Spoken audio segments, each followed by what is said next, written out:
Bo and Luke Nation. Boy, do we have a good guest for you tonight. First of all, I am your co-host, Luke Carignan. And I'm your other co-host, Bo Bravo. And today we are talking to Aaron Terwedo.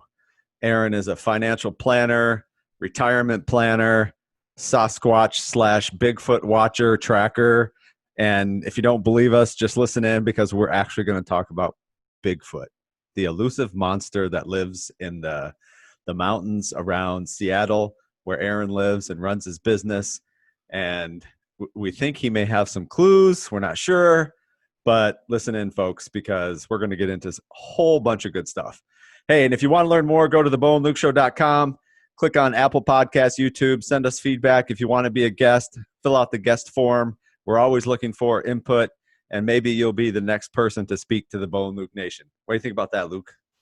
I think it sounds great. That was a really good one. Yeah, You're on a roll. And by the way, I want to say before we cut into to Aaron that if Bigfoot did have a financial planner, I think it would be Aaron Terwedo. I think it would be Aaron Terwedo. Family practice. You know, whenever you see Bigfoot, it's in all on the reality shows, it's always about the family. It is. And Aaron's in a family practice, and he takes care of people and their families, make sure they're set for the future. So Bigfoot would definitely be his client.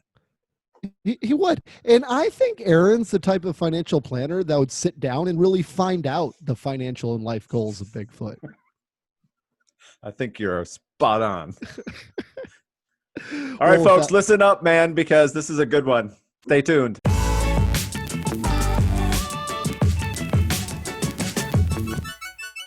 Well, good stuff, Aaron. Tell us, Let's get kicked off so we don't take all of your time.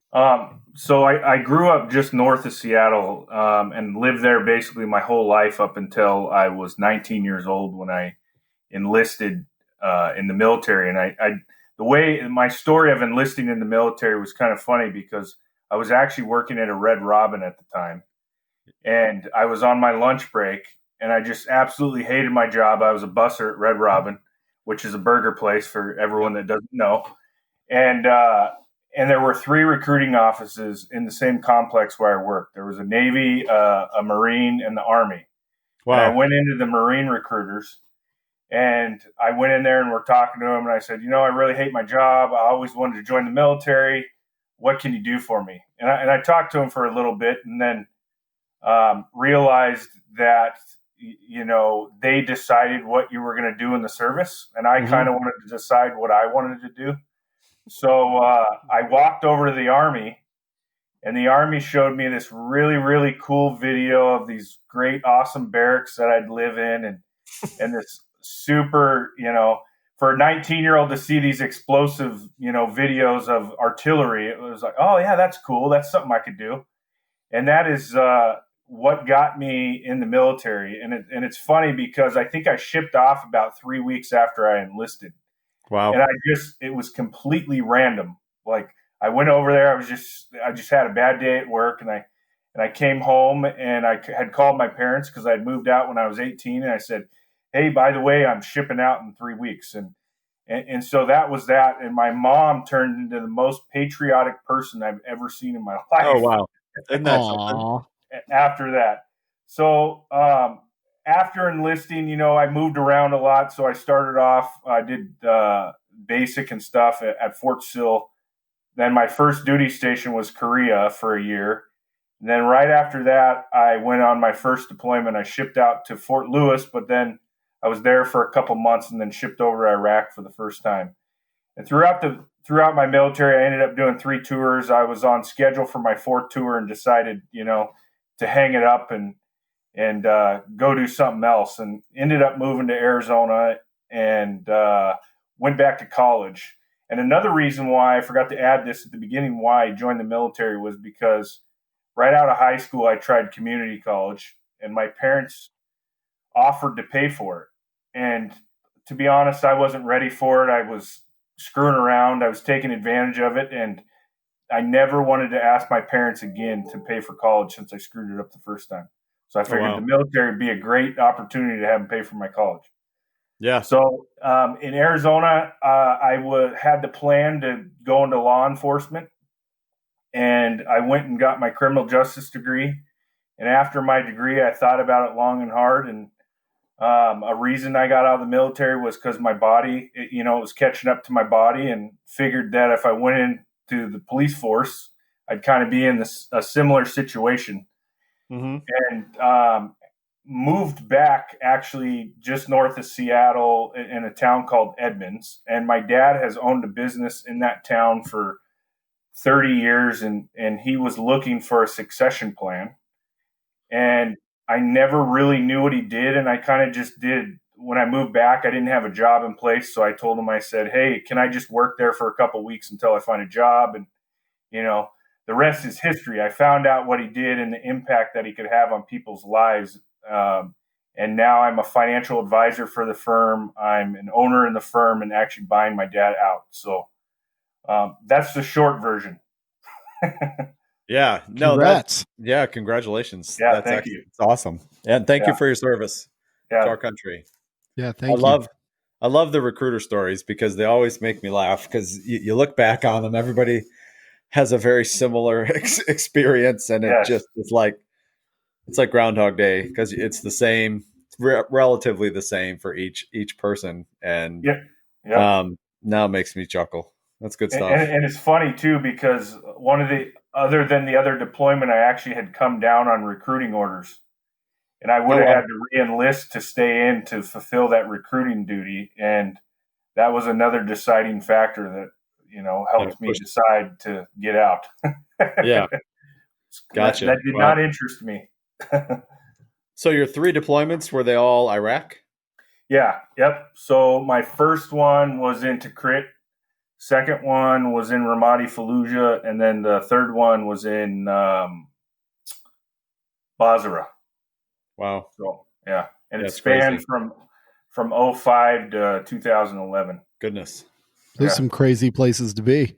Yes, for sure. They were interesting, but being so young, honestly, the military in general, but also the deployments, they help you grow up really, really quick. I bet. So yeah, for sure. Yeah. Good stuff. There's that stretch there in Ramadi Fallujah where things got real bad, right? Were you there for that portion? No, I was actually there right after that. So the big invasion in Ramadi and Fallujah happened, and then I was there. The deployment after that happened. Okay. It was it wasn't like the invasion, but it was still, it wasn't a fun place, to say the least. I bet. We could have a whole show just talking about Iraq. We could. All of us have all of our guests who have been there, done that. Yeah, was not a fun place. No. No, not at all. So before we get into your business and your company and so forth, Aaron, what drives you? Like, what drives you to keep going every day? What inspires you to keep at it? And not only for yourself, your family, you have clients, right? And if people are investing their money with you and for their futures and their families' futures, I mean, what drives you every day? Yeah. So obviously the biggest thing that drives me is my family. So, I have 2 sons and 1 daughter. Both of my sons actually have autism. And so we're going through a lot, of therapy and stuff with my sons to try to help them, progress and learning from them. So my oldest, he's 3.5. He's on a feeding tube. He actually hasn't eaten since June of 2019. That was the day my daughter was born. And so with autism, a lot of times when routines change, it kind of throws them for a loop. And they don't know, how to react. So it's kind of trying to teach them how to adapt to the new environment. And so, just family alone, my sons have taught me so much. My favorite shirt, I have this autism shirt, and it says, "Some people look up to their heroes. I raise mine." And that is just, with autism, that's just to watch them grow. The smallest things. If somebody from the outside was like, "Holy cow, you're saying good job for that," and it's like, yeah, you don't know where it came from. So yeah, family is a huge driver for me. and then also the impact that you can have not only on your own family, but other people's family. Yeah. So in the business I'm in, we're literally, trying to help navigate people through the tough times. So think about it with the coronavirus. Big, scary thing happened. We all know what happened in the market, but that's when you need an expert in your corner to help you through those situations. So yeah, I would imagine for sure. Just the impact, honestly, is what drew me into it, because every single job I've had has had a huge impact. The military, when I was going to college, I worked at a veterans center. So it was with a lot of Vietnam vets, and it was a counseling center, and it was a free center for them.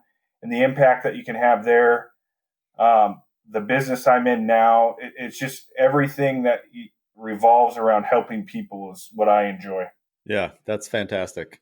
So what about, it's so important to have something that drives you and gets you going every day versus, just yourself or whatever, your own self-driven purpose, which is usually not the case for, I think, any of the guests that we've had on our show. There's some type of motivation behind, doing what they're doing. So for you, it's family, and that can't be beat. So you come out of the military, you go back home, you join your dad at his firm, and now you're buying the firm. What do you have visions to expand your firm, grow your firm? Do you think are you an entrepreneur at heart? What are your goals for the future? Yeah, so I do want to expand it, larger than it is right now, but I like the small town atmosphere that we have, people not feeling like they're just a number, because most of our clients honestly are become family and friends, because that's how close we are, because honestly, the more we know about our clients, the better we can help them. Yeah. So I don't want to be too large, because then you lose that. But I do want to grow. Like I said, we intentionally keep our client base to a smaller number than most, just so that we know all the ins and outs of clients. Because when I call a place, I hate having to re-explain myself and or my situation. And that's what we don't want our clients to do. So we want everyone in the office to literally know the ins and outs of, our client base. Yeah, for sure. Yeah. That's awesome. Yeah. What would you say to, when it comes to investing, like when to start? And, Bo and I touched on this last night. Like the middle class in this country is almost just all but evaporating right now, right? The difference between the haves and have-nots is just so great. Now you look at the people that are at the top of the food chain, they're obviously investing quite a bit, right? And it's probably how they got to where they're at. And it's easier for them because they have it to do so. For the other folks, when's a good place for them to start? Because I'm seeing a really, big portion of the population that's increasing, where people are in their late 30s, early 40s, haven't done anything yet. Yeah. They have mounting debt, and it seems like there's never a good time. Like, what advice would you give to those listeners? Yeah. So honestly, the hardest thing to do is start. Yeah. And once you get started, it's really easy to keep it going. It's just biting the bullet to start. And if you think about it, the earlier that you start, the less that you have to save, if you think about it. Because, then it has more years to grow. So the earlier, the better. The earlier you can start talking to your kids about the importance of it, the better. Because it's not things that you learn in school, right? They don't have a class on investing or what to do in school, which there's a lot of us fighting to try to get something like that, because we think you see all those commercials or read all those articles of somebody that's retiring that has less than $50,000 saved, right? It's a hard thing to do to maintain the lifestyle that you want on that amount of money. Now, it can be done, but it's hard to do. Mm-hmm. So it's hard to do. So educating, I think, is a big thing, and that's what we try to do, is educate people to the level that they want to be educated. but talking with your kids and your grandkids or your great grandkids about it is really, really, really important. What about, I think a lot, I'm really glad, by the way, that you touched on the financial education with kids, because they don't teach it in schools at all today. Yep. They totally bypass it. You might get an accounting class or something like that that teaches you how to balance a checkbook, even though we don't really use checks anymore. But I was going to say that. yeah, To balance your app. That's right. But what do you say to those people? Because I think there's a big misconception that the 401k is going to be enough for them to retire. And I've seen a lot of things that just say that, that's not even close to being enough. Yeah. So obviously it depends on each individual situation. But, gone are the days of your company offering you a pension, right? There's very few. And just to name one that was a large employer in our area, Boeing. Okay. Mm-hmm. Boeing no longer offers a pension. Okay.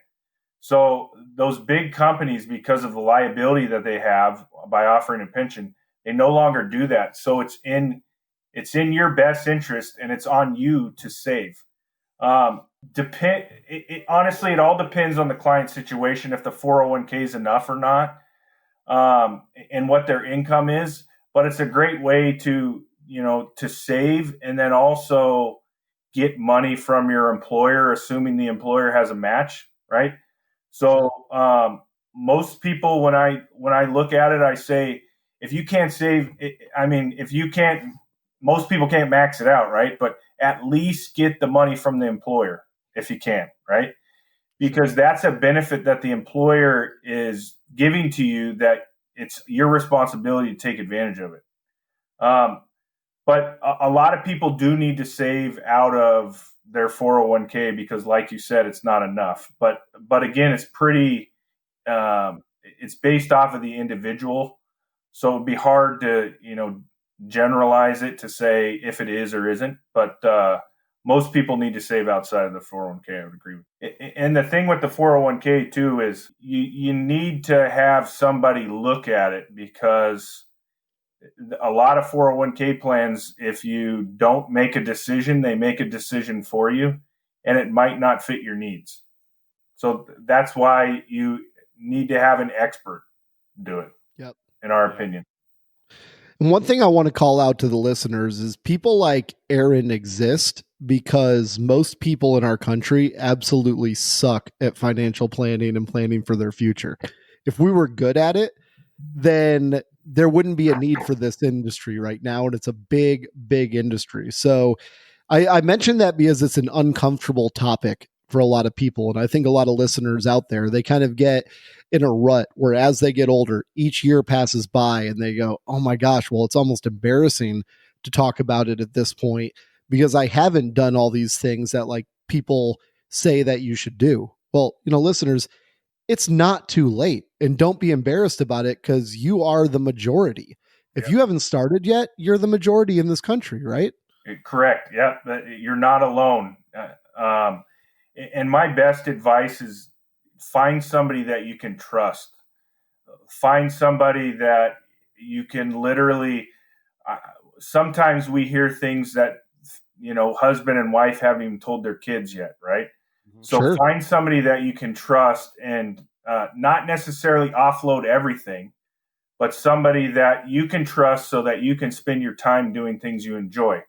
Most people, unless they're in this profession, don't enjoy financial planning and or investments. Mm-hmm. So if you can find somebody that does enjoy, that you can trust, then you can go spend that time hanging out with your kids or your grandkids, or volunteering at your charities and not worrying about this stuff as much as you would if you were doing it on your own. Yeah, I would agree with that. Yeah. It sucks just paying bills every month. Alone, like trying to figure out your, your financial future. Yeah. Luke, we should have given Aaron homework to listen to a couple episodes ago when we talked personal finance or personal wealth with Bobby. So yeah. on that episode, Aaron, we really didn't get into 401k investments or anything like that. And we talked a lot about having or creating assets or looking at things that we would call an asset as long as the asset is producing a cash flow, right? Yep. So the example that we gave was like you can buy a house and you live in it, but that's a liability every month. So the house isn't necessary. That house that you live in is not truly an asset. It's not doing anything for you. If anything, it's costing you money every single month to live in that house. Versus if you have a rental property, you buy real estate, you rent it out. Now that property becomes an asset where it's producing a monthly cash flow every single month. And we did get into the debate on which do we trust more, and putting our money into real estate or putting our money into the stock market or investments of that nature. Yeah. And I would imagine you've had a client that said, Aaron, I just don't trust, not that I don't trust you, but I don't trust the market. I'm going to put all my money into real estate, or I'm going to put it into this business venture or whatever. How do you respond to those folks? Or do you have an opinion? And if you do, are you allowed to share it? Love to hear it.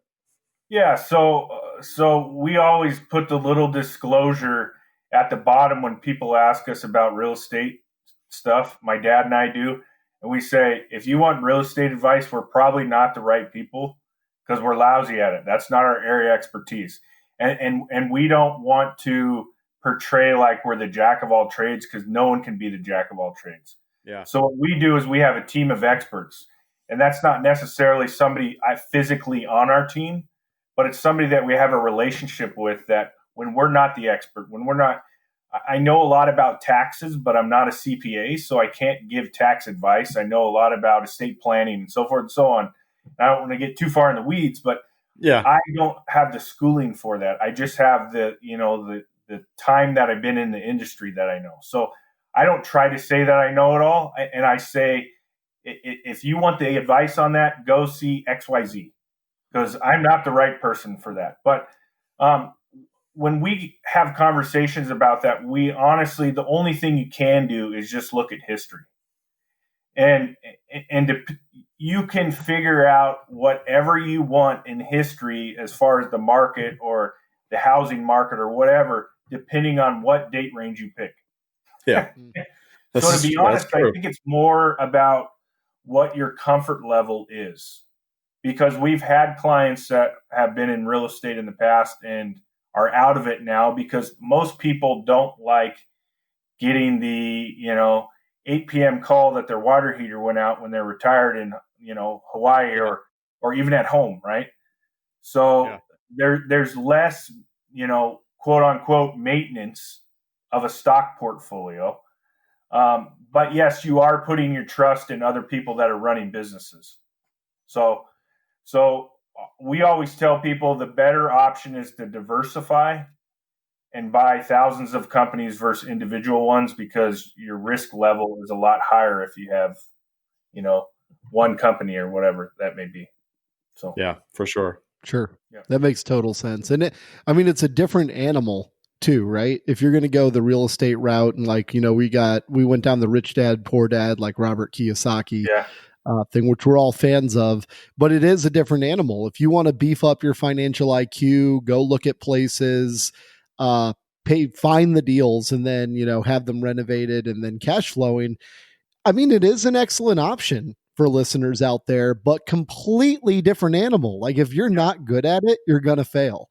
If you take the time with it, there's a lot of money you can be made. I think what I learned that I'm going to try to use moving forward, and I'd love your opinion on it, is if the numbers run up to the property where I can make over a 12% cash on cash return every year, then I'll take that real estate route. If I can't get a 12% cash on cash, then I'd rather put that money in the market, because over time you're probably going to get that anyways. And hey, what's the point of investing in real estate? That takes a lot of work if you can just get the same return for doing nothing. Yeah. So the things that I would caution on the real estate stuff is, when you're looking at that return, making sure to include everything as far as expenses. At least in our area right now, there's a lot more rights that are being given to the renters versus Sure. the homeowners, right? Yep. So in our area, you can't right now, which is understandable because of COVID, right? But even if somebody hasn't paid their rent up and through August, you can't evict them, right? So if you have 1 year of that and you're owning this property, there goes your whole cash flow, right? You're done. Maybe next You're year done. cash flow. Yeah. So You're done. it's all dependent upon your tenants or even if they pay their rent, how does the property look after they return it to you, right?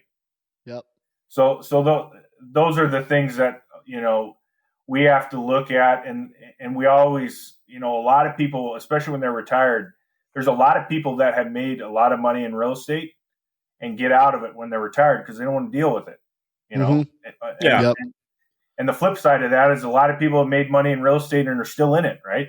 So I think it's honestly just if you're good at it, you know what you're doing, go for it, because no one can guarantee you that the market's going to do 12%. And if they do, you should run because you might see them on American Greed later. Yeah. It's a great show, by the way. That's right. Yeah. Well, we all, my dad hates that show because he's like, it makes us look so bad. And I'm like, yeah, but then people see us, and we're not like that. Yeah. Yeah. Yeah. I mean, you've pointed out already, like just in basic conversation, you start with, you find someone that you can trust. And you've mentioned several things already that actually are things that actually build trust, like being honest, like saying, hey, that's not my expertise, but let me find you somebody if that's what you're interested in. So you're not pressuring them, or you're not falsifying what it is that you know about just to get their business. Yeah. And you're not guaranteeing returns or trying to say, hey, you come with us, we'll guarantee you 15%, year over year just to get that business, and then make excuses later that you couldn't get it. I mean, that's not building trust. So that's I hope people are homing in on that. To be honest, the way our business is structured is the investments are an important portion of it, yes, but the more important thing is the plan. Because think about it this way. If you don't need, let's just throw random numbers out there. If you don't need a 6% return to meet your goals, why would you take the risk to get a 6% return? Fair. So, our favorite question when we meet new clients or prospects that come in is, what kind of return can I get?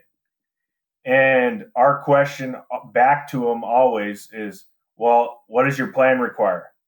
And most people, I don't know the statistics, but when we see this, when people come in, most people don't have a plan. And we look at it like you're building a house, right? You start with the foundation. That foundation is the plan. Okay. And maybe the walls are the investments or the other vehicles that you might use. But you need to know what you're shooting for first before you go out and try to build a investment plan, right? Yeah. So that's great the advice. other thing that makes us different than a lot of people, because a lot of advisors lead with the investments, right? Sure. And that's the opposite of what we do on purpose. That's awesome. That's great. Yeah, that's awesome. Yeah. Fantastic. Do listeners have to be in the Pacific Northwest to work with you, or can they be anywhere? How can our listeners get a hold of you? Yeah. So, our website's tfsadvisors.com. So it's Tom Frank Sam advisors.com. And, there's contact us page, or our phone number is 425-776-0446. But a lot of our clients honestly are on the West Coast. So we have clients, in Washington, Oregon, California, Arizona, Colorado, Montana, Idaho, a couple on the East Coast, but a lot of them are local. A lot of times people like to meet face to face. So, maybe that will change now with all of us getting used to Zoom or whatever, meeting thing you're using nowadays. But a lot of people like to meet face to face, especially if they're, turning over their life savings or Makes sense. having somebody else manage it, I should say. So, But we do have clients all throughout the Western states, like I said. So, and our commitment is that we try to meet with every single client that's out of state face to face at least once a year. So, that's awesome. Yeah, but we meet with clients, on an ongoing basis all the time. Most of the time, it's quarterly. So very nice versus annually. So, but it's all up to the client, to be honest. If it needs to be more than that, we're more than happy to do it. If it's once people feel confident and comfortable in us, most of the time it's less than that, but we offer it to them still. So that's awesome. Yeah, that's good. And we try to be we are a high touch business. So, and that's where you build that trust, and that's where, you learn things about them that maybe they haven't told somebody else before. So that's awesome. Because retirement is a huge thing, right? Most people only want to do it once.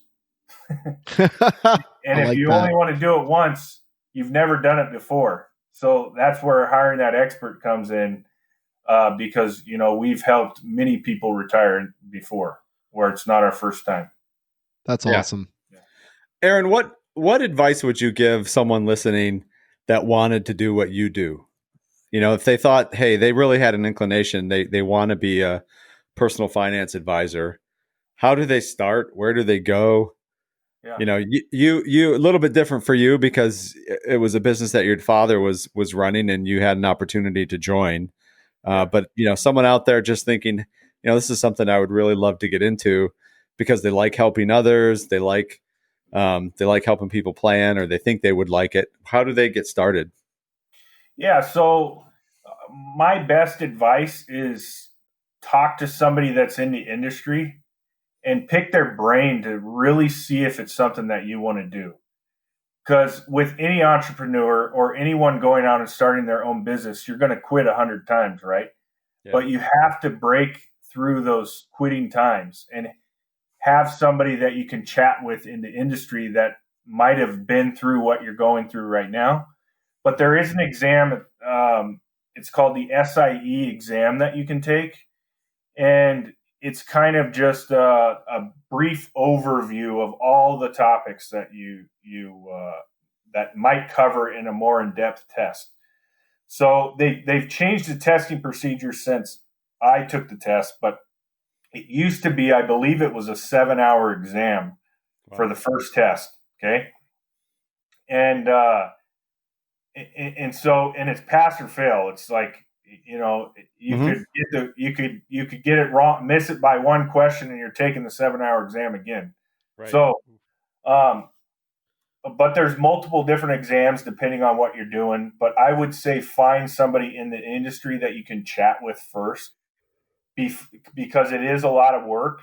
Yeah. And after you pass it, it's a lifelong learning. I'm always taking classes on stuff. I'm always, doing something to educate myself, because rules are constantly changing and you have to stay up on it.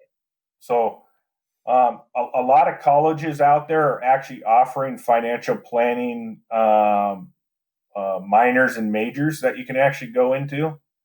There's a program called the CFP, Certified Financial Planner Program. That's, you see it on commercials a lot on like the news channels and stuff. Yeah. I'm not a CFP right now. My dad is.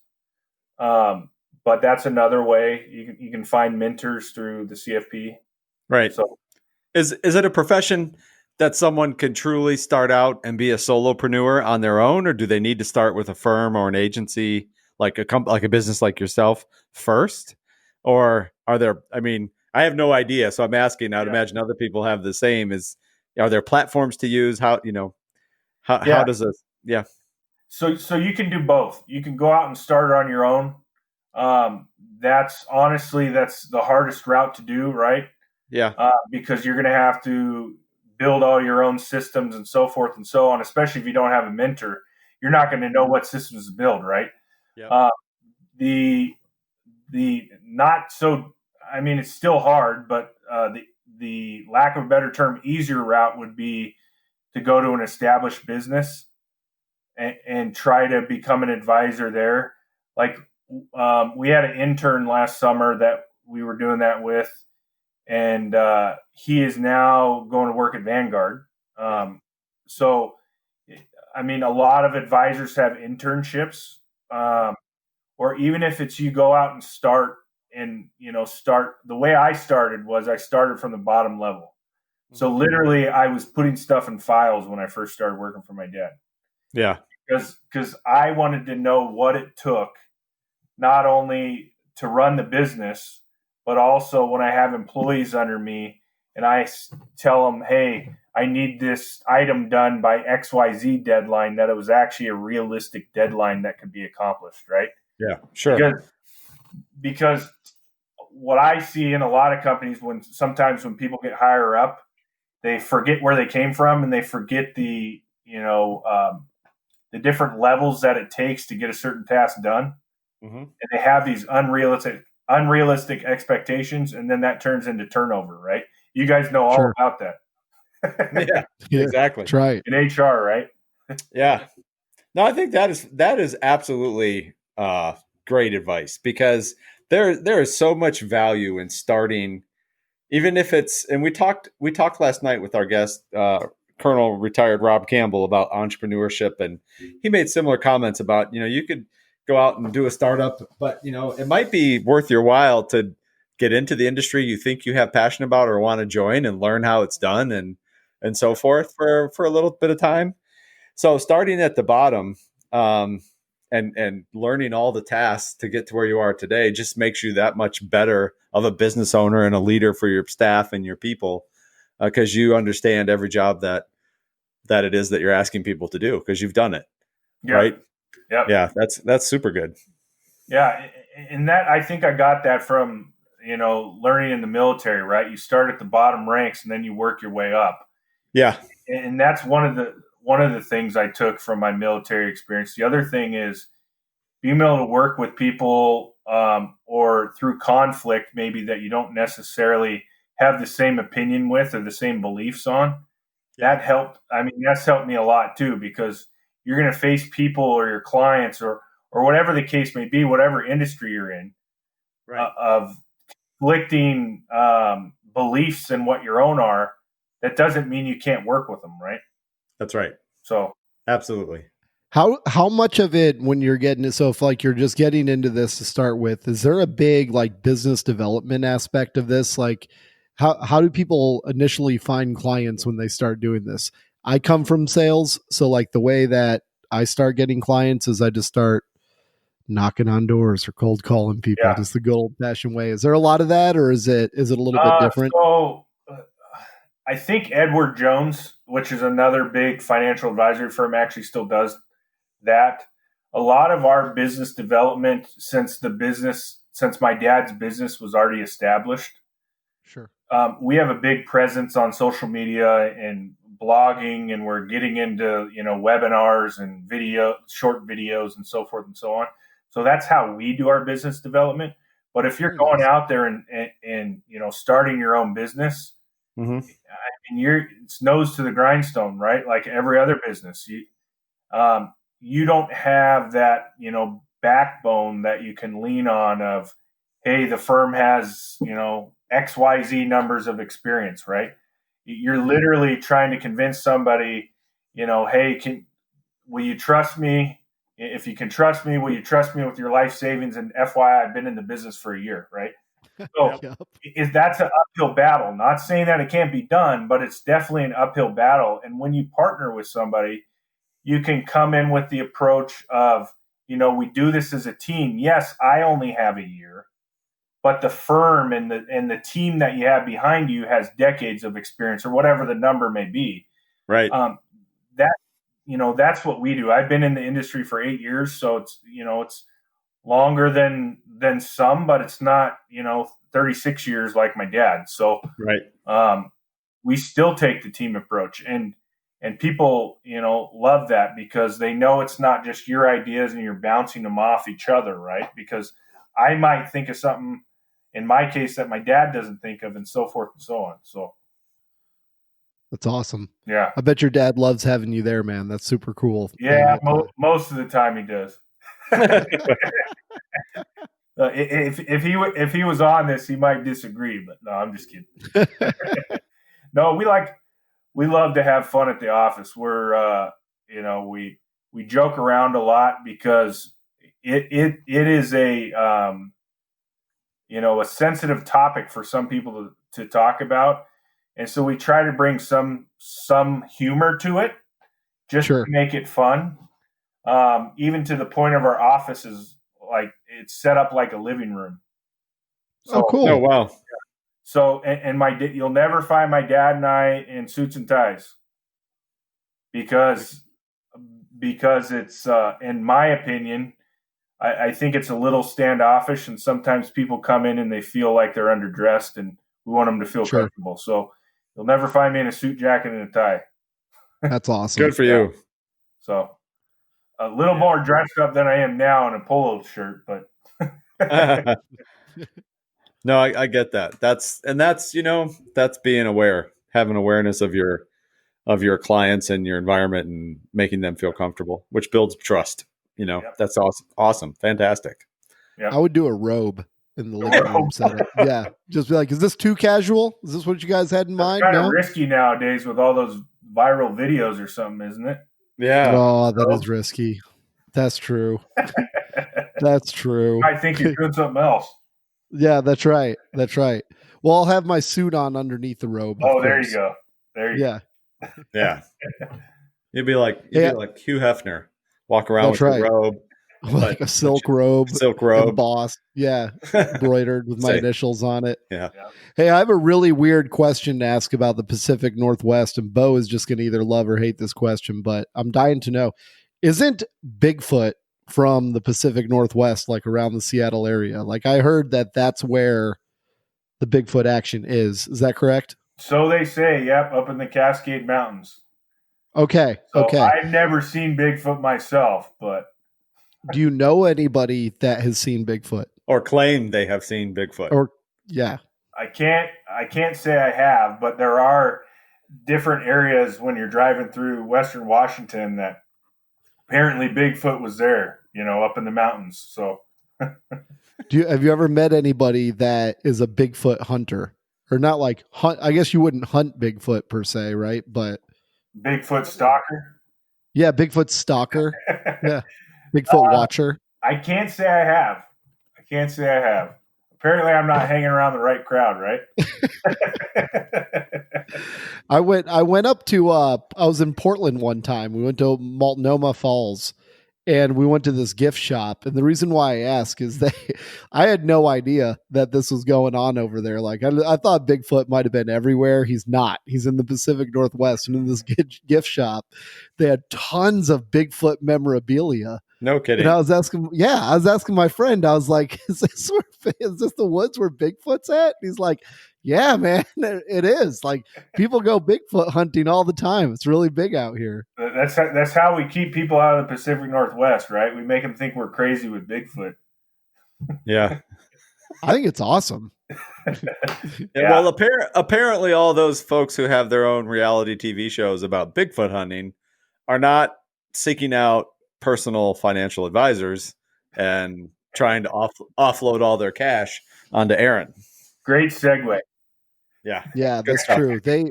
That's true. Well, it could go either way. Either they spend all their time hunting Bigfoot, so they don't have a lot of income to in order to invest, or maybe their financial plan is just to hunt Bigfoot for the rest of their lives, and that's the goal line. Maybe. That'd be a pretty cool goal. I can say that I've never put that in somebody's plan. I know that.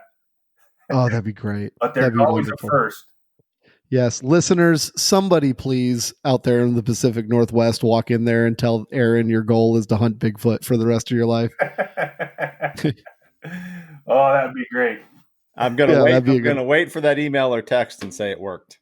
Yeah, I'm gonna send you guys a thank you text. I had 3 people that were hunting Bigfoot now. Yep, good stuff. Awesome. That's awesome, Aaron. Thank you so much for being on the show, taking time This is good away stuff. from your you're welcome. work Thank and you for family. having me. I really appreciate it, and it was a fun chat, and I'll never forget this Bigfoot question. Well, I think this goes to like I feel comfortable with you. Like listeners, you can't see Aaron right now, but he's very easy to talk to. He's just got, I don't know, you got a kind demeanor about you, and you're very easy to talk to. And if I were looking for a financial planner, that's exactly what I'd be looking for. So, Well, are you? know, Oh, I'm just kidding.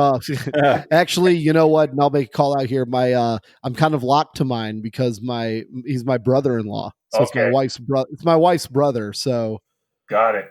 Yeah. No. But you do understandable. His name's Jonathan. You do a great job, Jonathan. I think that's risky. That's like that risky? That's like Family Feud in the making. He's actually really cool about it. Like he doesn't, he plays down the middle really well. Yeah. Really well. Yeah. The only other thing that I would add is there are tools out there that if you are searching for somebody to be or have a weird feeling about your financial advisor, there are tools out there that you can use to actually look up the history to see if they have any what are called disclosure events or complaints against them. Mm-hmm. Oh, wow. And it's called FINRA broker check. And you can just Google that and it'll come right up. And you can literally, if they're licensed, because you can be a financial advisor without being licensed. I don't want to get into it here, but you can still do that, right? So they wouldn't show up on this. But if they have licenses, then they would show up. So a lot of people like that aren't in the industry, if you have a bankruptcy, it falls off your record after a certain point, depending on what type of bankruptcy it is. Sure. If you're a financial advisor, that's on your record for life because, my feeling is that they think if, you can't manage your own money, why would you manage somebody else's? Okay. Yeah. Wow. But remember, there is a difference in a bankruptcy if you just mismanaged it versus if your husband or wife or child or something had these medical expenses that, you spent every dime you had to try to pay for that medical expense, right? Those are two completely different situations. So just because somebody has something on their record, it doesn't say don't work with them. It just gives you more questions to ask, right? Yeah. So that's a good great. call out. Very good call out. So I would use that tool. So yeah, no, I think that I didn't know about that. So I think that is really good. Super good. Yeah, that's a really good call out. But I mean, and I think that's a good thing to mention too, that, because I didn't realize it was about their like personal assets and what they've done financially personally. I thought it was just maybe for their clients, but in every profession, you have lawyers that are great that still get in trouble. You have doctors that, drink a bottle of vodka every day, but they're amazing at their job. And now, Luke, I expect you, as soon as we're done, to go online and check Jonathan and make sure he doesn't have any. You have to, Jonathan, we're calling you out. He's, your brother-in-law. Yeah, I know, right? Your brother-in-law. I know him pretty well. Not that it would make a difference, right? At this point, we're with. No, but it'd be fun to grill him at the next family barbecue. The next family barbecue. Yeah. He's a pretty straight shooter. I bet he's all right. I bet he's all right. Yeah, I would assume so. People are, but like any profession, like you said, there are, bad actors in every profession. So, we don't want people to be, victims on that American Greed show that we brought up earlier, right? Yeah. Oh yeah, that's right. That show's crazy. Bo, have you ever watched that show? Yeah, that is crazy. It's nuts. Yep, and it's all on greed, right? It's all people trying to be greedy. It seems super greedy. Wow. I was trying to think. My favorite one was that guy that was running the short-term loan company out of, I think it was Charlotte, and he started buying like a bunch of Formula One cars and stuff like that. And they came and took it all, but it took him like a few days just to get his cars that he had out of his house. Yeah. But it was it was pretty nuts. I was looking at like because they kind of go in like how they do it. And basically they're like, here's how it works. Like the goal is to take a $300 loan and turn it into them owing you $900 in a really short period of time. And then, go after them, garnish their wages and things like that in order to do it. And that guy was making some money. It was unreal. Well, unbelievable. It's scary when you look at some of even the payday loan things and you try to pause it with that big, fine print that's on the bottom of the screen and you actually read it. If most people, if they read that little fine print down there, they wouldn't want to do it if they had any choice, right? There's always those people that have no choice and have to do it regardless. But yeah, it's crazy the interest that they charge on those things. Yeah, it's bananas. Yeah. It's absolutely crazy. Super. So, Mr. Aaron, we close our shows with That's a Wrap, and we have our guests actually take us out. So, at your leisure, you got to say it. And throw some passion behind it. Just That's a wrap.